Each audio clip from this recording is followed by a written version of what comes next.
계속해서 레디컬 가스펠, 우리들에게 있어서 근본적인 본질적인 이 복음에 대한 문제를 나누고 있는데, 오늘 성공이라고 하는 우상, 이런 말씀을 나누려고 합니다.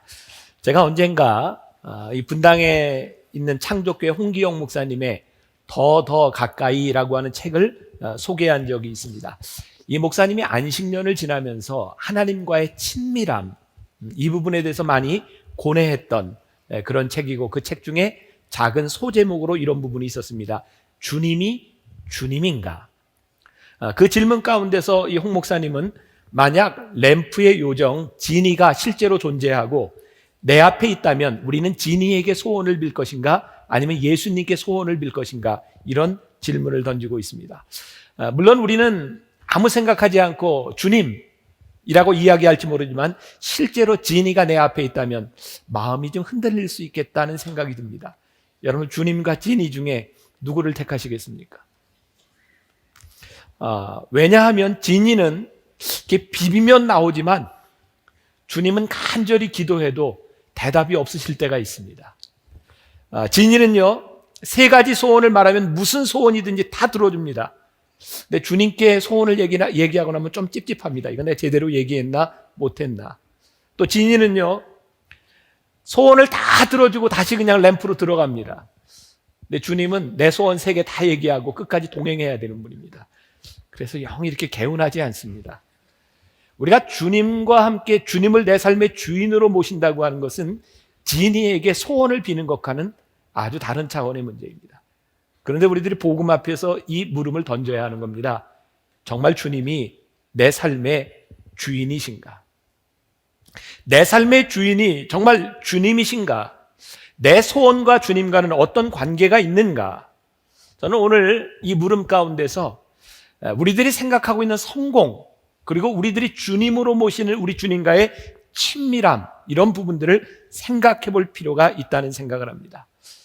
오늘 이 말씀이 여러분들에게 또 좀 불편할지 모르겠다는 생각을 합니다. 왜냐하면 저도 성공을 굉장히 좋아하는 사람이고, 여기 있는 모든 분들이 신앙생활을 통해서 지금까지 살아오면서 성공을 많이 추구했던 사람일 것 같기 때문입니다. 근데 제가 복음에 대한 말씀을 이렇게 준비하면서 저에게 깨닫게 된 것이, 이 성공이라고 하는 단어가 복음과 대치되는 것이 참 많다고 하는 것을 깨닫게 되었습니다. 복음이 하나님의 역사라고 생각한다면 우리들이 추구하는 성공은 내 열심일 때가 참 많다는 생각이 들었습니다. 진짜 복음적인 사람이 된다고 하는 것, 우리들의 삶에서 나타나는 겉의 표적이 아니라 사실은 내면적인 관계여야 할 테인데, 진짜 여러분들이 예수님을 믿는다고 하면서 신앙생활을 하면서 여러분들이 추구하는 것이 주님과의 친밀함인가, 아니면 외적인 자랑인가? 우리는 그동안 수없이 많은 간증들을 들어왔습니다. 그 간증들이 대개 어떤 내용이든가요? 주님과의 친밀함을 간증하든가요? 아니면 내 속에 있었던 외적인 어떤 증거들을 간증하고 있든가요? 우리는 성공, 예수 믿고 성공, 하나님 믿고 성공하는데 사실은 그 성공하면서 우리들이 우상을 섬기는 것처럼 오히려 하나님과 멀어져 가고 있다면 우리들이 복음 앞에서 우리의 성공을 다시 한번 보아야 되지 않겠는가? 오늘 본문 말씀에 참 쉽지 않은 말씀입니다. 영광스러운 즐거움으로 기뻐하니 라고 하는 말씀이 있어요. 오늘 여러분들에게 또 이런 질문을 던지고 싶습니다. 여러분들은 성공으로 기뻐하십니까? 아니면 영광스러운 즐거움으로 여러분들은 기뻐하십니까? 여러분들에게 성공이 없어도 여러분들 속에 영광스러운 즐거움이 존재할 수 있는 것입니까? 현상이 아닌 친밀함이라고 하는 것은 우리들에게 무엇일까? 저는 참 많이 교인들이 그런 고민을 하는 것을 봅니다. 제가 그렇게 기도하고 눈물을 흘려도 저에게 대답이 없어요. 주님, 저를 좀 만나주세요. 간절히 구합니다. 그렇게 기도하다가 좌절을 느끼면, 아무 일도 일어나지 않으면 나는 주님과 관계없는 사람이라고 생각하고 떠나가는 사람들도 봅니다. 근데 저는 좀 반대로 생각해 보게 되었습니다. 정말 당신이 주님과 관계없는 사람이라면 그렇게 주님 앞에 눈물을 흘릴 수 있겠습니까? 정말 당신이 주님과 아무 관계가 없는 사람이라면 그렇게 절실하게 무릎 꿇고 기도할 수 있겠습니까? 혹시 여러분들 길가를 지나가다 지하철을 타다가 기다리고 있는 사람을 딱 붙들고 나 사랑해요, 안 사랑해요? 이렇게 묻는 사람이 있어요? 뭐라 그럴까요? 저런 미친, 아무 관계도 없는 사람에게 우리는 묻지 않습니다. 그 사람에게 우리는 대답 들으려고 하지 않습니다. 그 사람이 나를 어떻게 생각하든 그것은 아무 문제가 없습니다. 내가 누군가를 향해 당신 나 사랑합니까? 라고 말을 한다면 그 대답을 듣던 듣지 못하던 그 사람은 나에게 이미 중요한 관계 속에 있는 사람입니다. 사랑하는 여러분, 만일 여러분들이 하나님 앞에 무릎을 꿇고 눈물을 흘리며 주님 저를 사랑하시나요? 주님 저의 문제를 가지고 있는 주님 제 문제를 들으시나요? 라고 여러분들이 기도하고 있다면 염려하지 마십시오. 여러분들은 주님과 친밀함 가운데 있는 것입니다. 여러분들에게 어떤 현상이 나타나는 것보다 더 중요한 것이 있는데 그것은 주님과의 사랑 가운데 친밀함 가운데 있다는 증거이기 때문입니다. 찬송을 지은 사람은 아무것도 받은 게 없는 것 같아요. 단지 그의 마음을 기쁘게 했던 것이 있는데 저장 밑꽃 위에 있을 아직 맺혀 있는 그때 귀에 은은히 들리는 그 소리, 그 청아한 주의 음성, 그것이 그를 기쁘게 만들었어요. 어떤 황홀한 체험, 우리들 속에 성공의 간증, 이것보다 더 중요한 복음의 핵심이 있다면 그것은 나와 가장 친밀함 가운데 내가 주님을 찬양하고 예배할 수 있는가. 팡세를 쓴 파스칼은 어느 날 성령의 불을 체험하고 그 일이 너무 귀해서 작은 천에다가 불이야라고 하는 글을 써붙였다고 합니다. 그런데 그의 전기에 보면 성령의 불을 체험하고 난 후에 이런 글을 남겼습니다. 그리고 그게 전부였다. 다음 날 아침에는 죄를 지을 만큼 충분히 회복되었다. 우리들이 원하는 성공이라고 하는 것, 우리들이 원하는 어떤 증거라고 하는 것, 그게 굉장할지 모르지만 그 기적이 사람을 바꾸지 않습니다. 그 체험은 어느 날 한순간 우리를 뜨겁게 할지 모르지만 우리를 다시 옛사람으로 돌려버리는지 모릅니다. 그래서 기적은 복음이 아니다, 성공은 복음이 아니다라는 생각을 하게 됩니다. 어떤 목사님의 책에 이런 글이 있더라고요. 남산타워 꼭대기에 올라가서 저기 인천 앞바다를 바라보니까 거기를 가고 싶은 겁니다. 근데 거기를 가고 싶은데 아무리 가고 싶어도 순간 이동을 할 수는 없더라는 겁니다. 내려와서 걷고 차를 타고 버스를 타고 지하철을 타고 가야 거기에 갈 수 있는 겁니다. 우리들이 주님과 동행한다고 하는 것이 무엇인지 아십니까?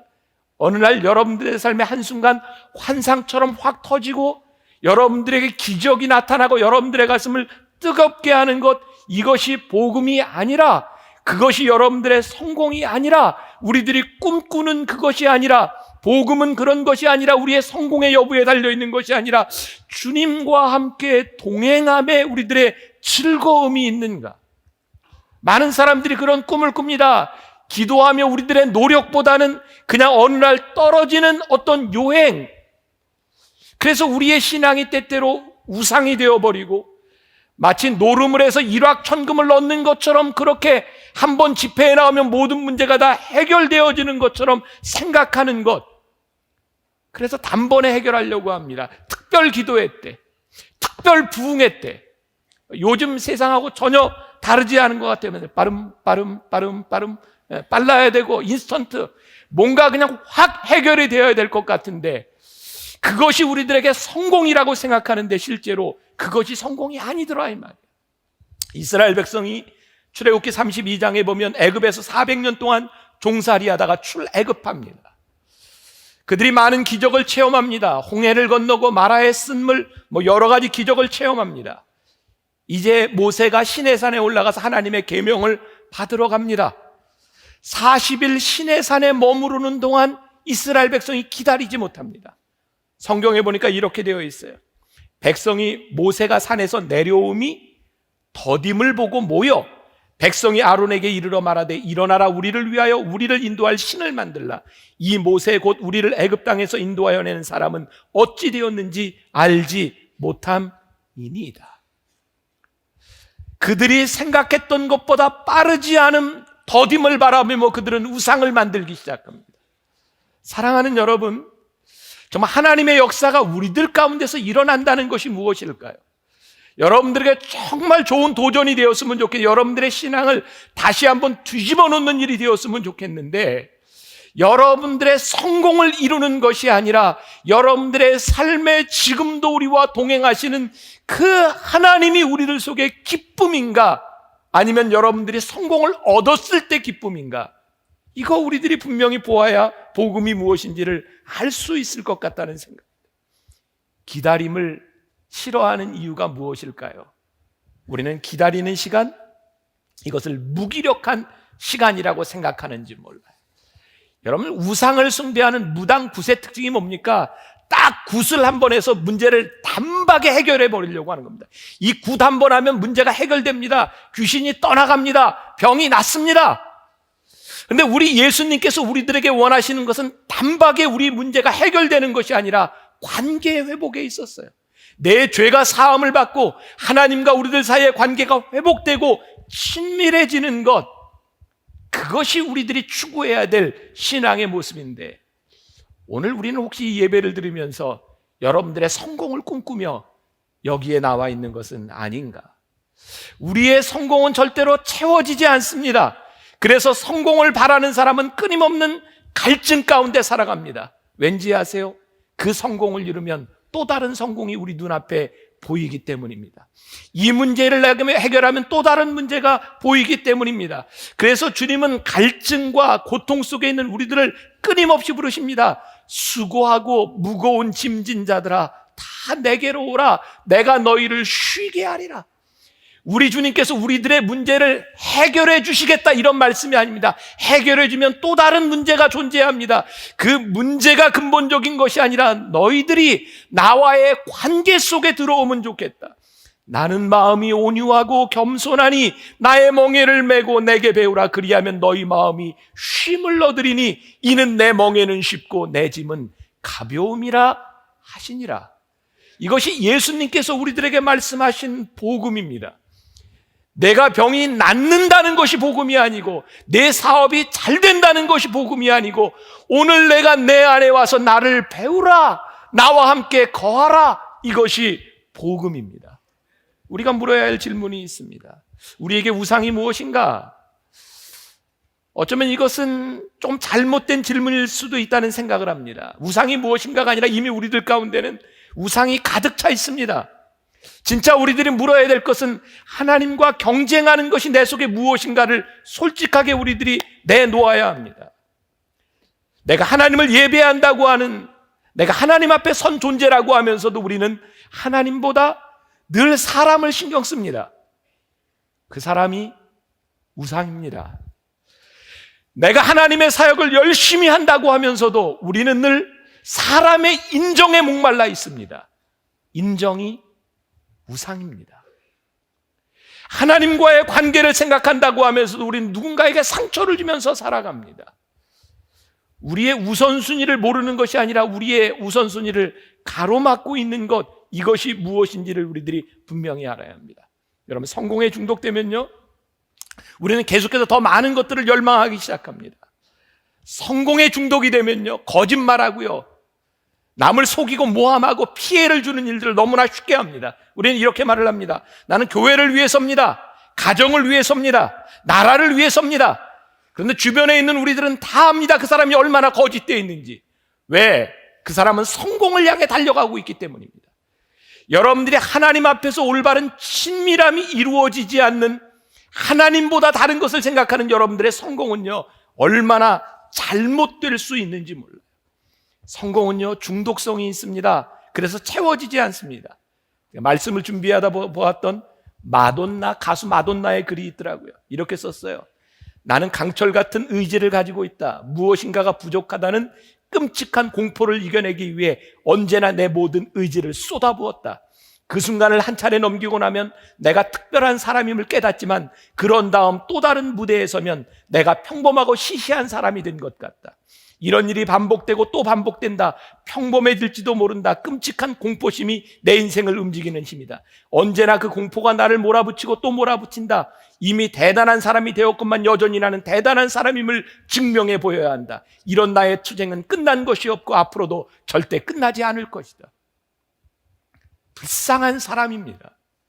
여러분들이 성공에 중독이 되면, 이 땅 위에 무엇을 이루는 것이 여러분들의 삶의 목표가 되면 여러분들을 채워줄 수 있는 것이 없습니다.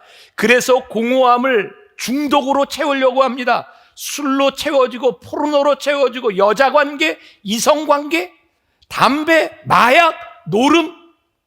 여러분들이 이 모든 것에서부터 헤어나오지 못하는 이유는 여러분들이 잘못된 성공의 우상에 중독되어 있기 때문입니다. 저는 정말 심각하게 바라봅니다. 하나님, 우리들이 하나님 앞에서 본질적인 관계를 회복할 수 있는 것이 무엇이겠습니까? 이 땅의 문제를 해결할 수 있는 것이 무엇이겠습니까? 하나님과의 친밀함 가운데 우리들이 기쁨을 누리지 못하면 우리는 중독을 향해 끊임없이 달려갈 수 있는 존재. 성공이라고 하는 우상에 휩싸이면 휴식이 우리들에게 공포가 되어버립니다. 왠지 아십니까? 그 잠시 쉬는 시간 동안에 내가 잊혀질까 봐 두렵기 때문입니다. 성공을 따라가는 순간 하나님과의 친밀함의 관계가 깨어집니다. 이게 굉장히 중요한 이야기인데요, 특히 사역자들에게 내가 정말 열심히 사역하고 열심히 교회 일을 하고 열심히 주님의 일을 한다고 최선을 다하는데 어느 날 하나님과의 관계가 깨어져 버린 날을 발견합니다. 여러분 주의하셔야 합니다. 여러분들의 열심을 착각하지 마십시오. 하나님과의 관계가 깨어져 있는 열심은 여러분들의 우상일 수 있기 때문입니다. 전도서 2장 10절부터 11절에 보면 솔로몬의 이런 고백이 나와 있습니다. 무엇이든지 내 눈이 원하는 것을 내가 금하지 아니하며 무엇이든지 내 마음이 즐거워하는 것을 내가 막지 아니하였으니 이는 나의 모든 수고를 내 마음이 기뻐하였음이라. 이것이 나의 모든 수고로 말미암아 얻은 몫이로다. 그 후에 내가 생각해 본즉 내 손으로 한 모든 일과 내가 수고한 모든 것이 다 헛되어 바람을 잡는 것이며 해 아래서 무익한 것이로다. 솔로몬이 평생을 열심히 살았어요. 얻어보려고 했어요. 달려갔어요. 어느 날 하나님과 멀어져 있는 자신을 바라보며 그가 수고했던 모든 것이 헛된 것임을 그가 깨닫기 시작합니다. 공허합니다. 여러분들이 아무리 성공했다고 생각하지만 그 성공이 여러분들에게 허무함을 가져다 준다면 여러분들은 우상을 따라갔을 뿐입니다. 진정한 성공은 우리가 그 자리에서 어떤 사람이냐에 대한 문제이지 여러분들이 원하는 것을 얻는 것에 대한 문제가 아니라는 사실입니다. 성공이라고 하는 우상에 사로잡히면 소중한 관계들이 깨어지고 관계들이 희생됩니다. 성공이라는 우상에 사로잡히면 사람들의 인정에 목을 매기 시작합니다. 이게 참 불쌍한 사람입니다.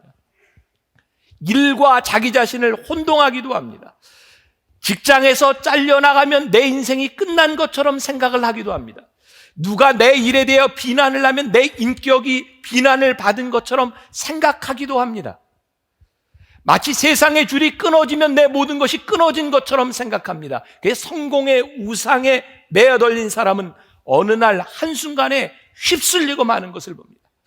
복음이 무엇입니까? 이 세상이 어떻게 변하고 이 세상에 어떤 일이 일어나더라도 네가 나를 통해서 내 안에서 기뻐하고 즐거워할 수 있느냐, 우리들에게 물으시는 겁니다.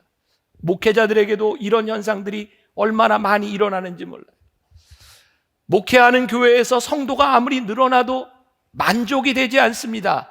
성공이 우상이 되기 시작하면 이 교회의 목적이 사람들을 그리스도에게로 인정하는 것이 아니라 누군가에게 내 목회를 인정받아야 되기 때문에 발버둥치기 시작하는 겁니다. 여러분, 제가 이야기하는 건 어떤 특정한 교회를 이야기하는 게 아닙니다. 옛날 우리들이 다 그랬어요. 교회마다 제일이라는 거, 중앙이라는 이름을 참 많이 붙였습니다. 분당에서 제일교회가 되든지 분당에서 중앙교회가 되든지 강남에서 제일교회가 되든지 강남에서 중앙교회가 되든지 한국 제일교회가 되든지 그것도 모자라서 이제는 세계로 세계 나오더니 이제는 우주까지 나와서 우주선교교회도 나왔어요.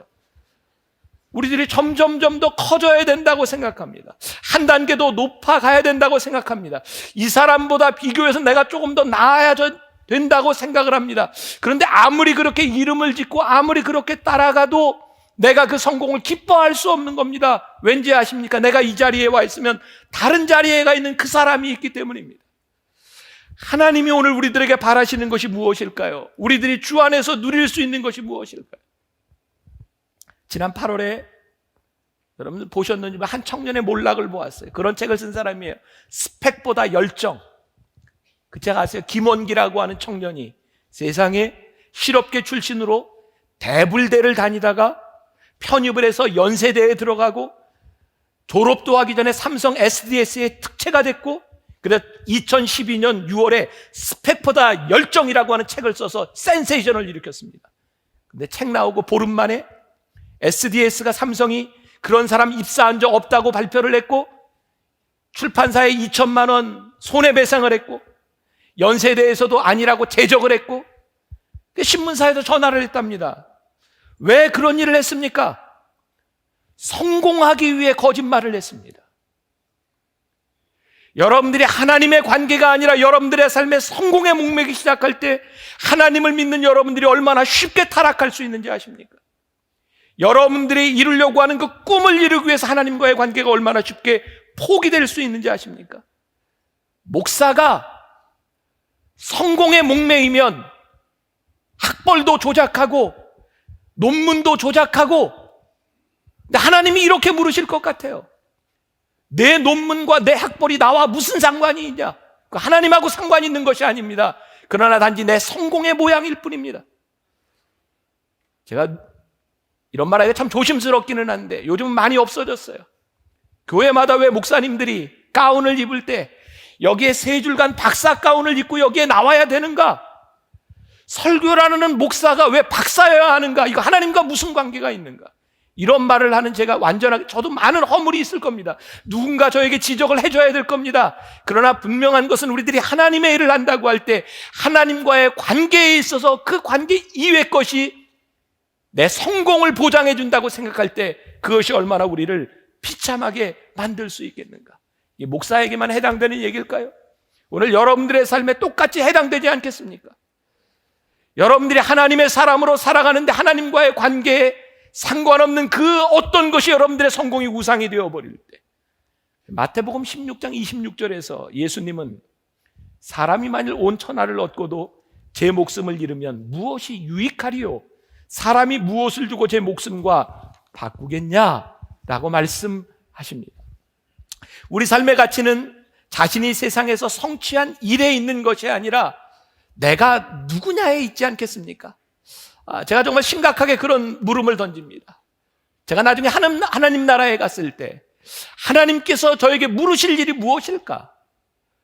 너 얼마나 많은 것을 이뤘냐라고 하는 것이 아니라 지금 네가 누구냐를 묻지 않으시겠습니까? 하나님께서 여러분들 한 사람 한 사람 물으실 때 너 자식을 얼마나 잘 키웠냐? 내 사업이 얼마나 성공했냐? 내가 얼마나 많은 학업을 이루었냐? 하나님이 그거 물으시겠습니까? 아니면 하늘나라에 와 있는 지금 내가 누구냐를 하나님이 물으시겠습니까? 우리들이 하나님의 사람으로서 끝까지 변치 않고 살 수 있는 그것이 있다면 하나님과 함께 끝까지 이 길을 가는 것이 아닐까? 시편 139편 14절에 보니까 시편 기자가 이렇게 말을 합니다. 나를 지으심이 심히 기묘하십니다. 나를 지으심이, 이게 시편 기자의 무슨 고백입니까? 하나님이 나를 향한 하나님의 계획이 있다는 겁니다. 나를 향한 하나님의 계획이 성공입니다. 그런데 우리는 우리의 성공을 꿈꾸고 있는 거죠. 오늘 여러분들 주보에 제가 책을 하나 소개해 드렸어요. 지금은 엘리야 때처럼이라고 하는 책. 제가 어느 날 그 책을 보다가 아침에 이런 묵상글을 쓴 적이 있습니다. 좀 읽어 드릴게요. 오늘 새벽 오대원 목사님의 지금은 엘리야 때처럼이라는 책을 읽기 시작했습니다. 어쩌면 성공을 만들고자 하는 사람들이 가장 두려워하는 것, 숨겨짐, 잊혀짐이 얼마나 필요한 것임을 알려주는 구절이 있습니다. 그런데 오늘날 우리는 사역 중에 한동안 우리를 숨기기 원하시는 하나님의 뜻을 종종 회피합니다. 그래서 때로 소진되기도 하고 하나님과 다른 동역자들과 소원해진 느낌을 받기도 하며 우리에게 적대적인 세상을 섬기는 데 필요한 힘과 용기를 잃기도 합니다. 하나님이 쓰시는 사람들은 특징이 있습니다. 예외 없이 숨겨지는 시간이 있었다는 것이죠. 숨겨짐은 늘 보내시기 위한 준비의 시간이었습니다. 하지만 성공에 목마른 사람들은 숨겨짐의 시간을 견디기 힘들어합니다. 아무에게도 드러나지 않는 시간들 때문에 사역에 뒤처지고 잊혀져 가는 것을 두려워하기 때문입니다. 저에게 이 책이 주었던 가장 강력한 메시지가 그것이었습니다. 숨겨짐은 하나님의 보내심과 이어진다는 사실입니다. 성공에 목마른 사람은 숨겨짐을 견디지 못합니다. 누군가 나를 인정해주지 못하는 것을 견디지 못합니다. 그러나 숨겨짐이야말로 하나님이 우리를 가장 잘 만들어 가시는 시간입니다. 하나님이 왜 우리를 숨기실까요? 때때로 우리로 하여금 해를 당하지 않도록 우리를 숨기실 때가 있습니다. 요셉을 보면 그가 노예로 팔려가서 10여 년 동안 정말 어려운 시간을 지납니다. 그는 무명이었고 노예였고 죄인이었습니다. 하나님은 철저하게 요셉을 숨기셨지만 그 숨기신 시간을 통해서 하나님은 요셉을 만들어가고 계셨습니다. 오늘 여러분들이 드러나는 것이 성공이 아닙니다. 하나님의 숨겨짐 가운데 여러분들이 그 시간을 지나가고 있는 것이 성공입니다. 또 숨겨짐은 하나님이 우리를 무너뜨릴 수도 있는 과도한 인기나 분주함 가운데서 우리를 보호하신다는 사실입니다. 하나님과의 친밀한 관계가 회복되기를 원하셔서 우리를 숨기실 때가 있다는 사실이에요. 어쩌면 이 설교를 준비해 놓고 저에게 이렇게 큰 은혜가 임했는가? 화요일 날 새벽에 결석으로 병원 응급실에 갔어요. 제가 참 이 결석이 벌써 7번째인데 요즘은 그런 생각해. 사도 바울의 가시가 혹시 결석 아니었나? 사도 바울이 그 가시가 있을 때마다 얼마나 힘들었겠습니까? 뭔지 모르겠어요. 아무것도 할 수 없는 겁니다. 이 결석이 죽을 병도 아닌데 요로 결석이 오면요 아무것도 못해요. 아파서. 근데 그게 얼마나 감사한지. 내가 아무것도 못해도요 목회에 아무 지장이 없다는 걸 하나님이 너무나 명백하게 가르쳐 주세요. 너 쉬어도 돼. 그렇구나. 가시구나. 가시는 하나님의 존재를 너무나 명백하게 깨닫게 하시는 거예요. 그럼 저는 이번에 이런 생각도 했어요. 문제가 없는 것이 축복이 아니라 문제를 이기는 것이 축복이다. 왠지 아세요? 저 가끔 이런 설교했어요. 제가 좀 잘못됐었나라는 생각을 하거든요. 사람들이 뭐 교통사고를 나거나 이랬을 때 다치지 않은 것에 대한 감사 많이 하잖아요. 그죠? 여러분 사고 났을 때 이 사고에서 우리를 지켜주니 하나님의 은혜. 근데 종종 목사님들은 이런 얘기를 합니다. 아니 교통사고 나서 안 다친 것은 감사하면서 사고 안 난 것은 감사하네? 따지고 보면 그렇죠. 근데 인간은요 태생적으로 사고가 안 나면 감사를 몰라요. 제가 깨닫게 된 겁니다. 그렇구나. 문제가 없는 게 감사가 아니라 문제 가운데 하나님을 깨닫고 하나님을 의식하고 하나님을 고백하는 것이 감사구나. 문제가 없는 거 분명히 감사한 일입니다. 그러나 문제가 해결되고 문제 가운데서 하나님의 친밀함을 회복되는 것이야말로 정말 감사라는 생각이 들어요. 저 짧은 시간이지만 제가 또 이제 다시 병원에 들어가야 될 텐데 이 짧은 시간 하나님이 나를 숨기시는 이 시간, 제가 며칠 동안의 스케줄을 다 이렇게 포기해야 되는 그 순간에도 아무 문제가 없다는 겁니다. 그래, 하나님이 나를 숨기시는 그 시간에 내가 안달할 필요가 없어. 이건 저의 자그마한 가시에 대한 문제이지만 여러분들의 삶의 성공, 여러분들의 사업의 어려움 가운데서 여러분들이 숨겨지고 여러분들이 누군가의 인정을 받지 못하고 혹시 여러분들이 학업의 실패 가운데서 직장의 어려움 가운데서 여러분들이 누군가에게 어려움을 당하고 숨겨질 때 우리들이 깨달아야 하는 것이 있습니다. 나와 하나님과의 친밀한 관계가 유지되고 하나님이 나를 쓰신다면 하나님께서 나를 보내실 때가 온다. 그것이 우리들의 믿음이고 그것이 복음이 아니겠는가? 왜 하나님이 우리를 부르셨으면 우리를 쓰시지 않겠습니까? 오대원 목사님의 마지막 이야기, 저는 그 내용을 잘 몰랐어요. 오대원 목사님이 왜 한국을 떠나게 됐는지. 1986년 가족이 25년 동안 섬기던 한국을 갑자기 강제로 떠나게 되었답니다. 그때 하나님께서 이런 말씀을 주셨대요. 내 아들아, 내가 나의 사랑 안에서 쉬는 이곳, 나의 임재 안에 바로 너의 집이다. 너의 사역은 내 이름으로 위대한 행위를 하는 것이 아니라 내가 너를 사랑하는 것처럼 너도 나를 사랑하고 나의 영광을 위해 내가 너를 쓸 것을 신뢰하는 것이다. 오대원 목사님이 25년 동안 사역하던 한국을 쫓겨나서 실패했다고 생각하고 나에게 왜 이런 일이 일어났는가? 그런데 깨닫게 된 것이 있다는 겁니다. 하나님께서 옮겨오셨다는 사실입니다. 아, 이거는 실패가 아니구나. 하나님이 하신 일이구나. 여러분들이 하나님과의 관계 속에 있는 한, 여러분들이 하나님의 관계를 떠나지 않는 한, 여러분들은 하나님의 결정 속에 있는 겁니다. 여러분들이 물어야 되는 것은 성공에 대한 물음이 아닙니다. 오늘 하나님과의 관계에 대한 물음입니다. 내가 하나님 안에 있습니까? 내가 하나님과 올바른 관계 속에 있습니까? 성공을 쫓아가면 하나님을 잃어버립니다. 그러나 하나님을 쫓아가면 하나님이 임하시는, 하나님이 함께 하시는 성공이 우리를 따라오기 시작합니다. 성공이라는 우상을 깨야 성공합니다. 이 말이 좀 잘못 들리나요? 이상하게 들리나요? 성공이라는 우상이 깨어져야 하나님 안에 진정한 우리의 인생의 성공이 있습니다. 진정한 성공이란 그런 것입니다. 우상 숭배가 아니라 하나님과의 친밀함으로 일어나는 일. 성공. 끝까지 여러분들 하나님의 사람으로 남아있는 것, 그것이 성공입니다. 두려운 마음으로 여러분들의 그런 선포를 하고 싶어요. 제 목회의 성공, 뭐가 성공입니까? 끝까지 만나교회 담임 목사로 남아있는 것이 저희는 성공입니다. 여러분들에게 성공이 무엇입니까? 끝까지 하나님과 동행하는 삶을 살아가는 것, 그것이 성공입니다. 혹시 여러분들 가운데 가려진 시간을, 숨겨진 시간을 지나가는 분이 있습니까? 너무 안달하지 마십시오. 조바심 내지 마십시오. 하나님이 여러분들을 쓰시고 여러분들을 보내실 것이기 때문입니다.